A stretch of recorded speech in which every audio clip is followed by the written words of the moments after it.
Hi everyone, I am Nathrat Patrick Unlert and welcome to Ifrs S2 episode.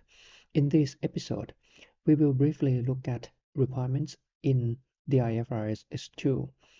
The first question is, what is the Ifrs S2? Well, basically, this standard requires an entity to disclose about material climate-related physical and transition to lower carbon economy risk and opportunities based on the TCFD framework set out in the IFRS S1.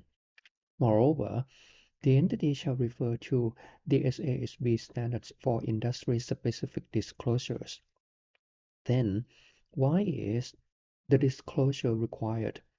Well, simply put, the disclosure aims to help investors to determine impacts of climate-related risks and opportunities on the financial position, performance, and cash flows of the entity and how the entity manages them in the value chain. Then, what are key disclosures?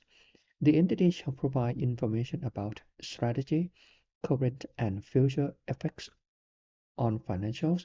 That means in the short, medium, and long term, climate resilience and greenhouse gas emissions with targets. In addition, climate resilience assessment and inputs and key assumptions shall be provided to support the scenario analysis.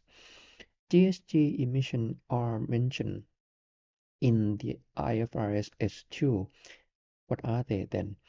They are greenhouse gases. According to the Kyoto Protocol emitted to the environment, the emission is classified into three categories. Scope 1 is direct emission, and Scope 2 is indirect emission from buying energy and consumed by the entity. For the Scope 3, it is other indirect emissions in the value chain of the entity set out by the Greenhouse Gas Protocol and consists of 15 categories. One of the Scope 3 emissions is financed emission disclosures and are applicable to asset management, commercial banks, and insurance. Alright, that is it for this episode.